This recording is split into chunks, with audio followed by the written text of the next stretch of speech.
Mazhoranca socialiste në qeverisje paralajmëron se do t'i qëndrojë afateve të përcaktuara që në ngritjen e Komisionit të Posaçëm Parlamentar për Reformën Territoriale, pavarësisht vonesave dhe deklaratës së Ambasadës së Bashkimit Evropian në Tiranë që shpejtësia nuk duhet të rëndojë mbi cilësinë e reformës.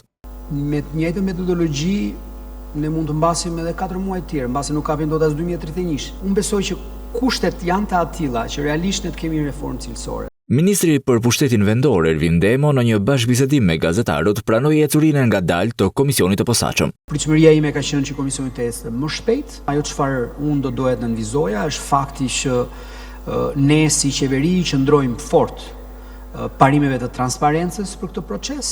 Theksoi rëndësinë që reforma t'i rezistojë kohës. Një reformë territoriale edhe nga pikpamja e ndërlikimit real që sjell kjo reformë për sa i përket performancës bashkive nesër, lidhet ngushësisht me funksionet e bashkive. Dhe kjo kërkon një punë shumë të kujdesshme, qoftë nga komisioni, por dhe të gjithë aktorët e tjerë për ta bërë këtë reformë, të atillë e cila t'i duroj faktorit kohë. Duke u ndalur tek kapacitetet e bashkive për të thithur fondet nga BE, Demo theksoi nevojën për forcimin e tyre, përballë asaj që e konsideroi si tsunami i kritereve që do të kërkohen nga Bashkimi Evropian. Procesi i integrimit kërkon detyrimisht një transformim radikal të gjitha institucionet.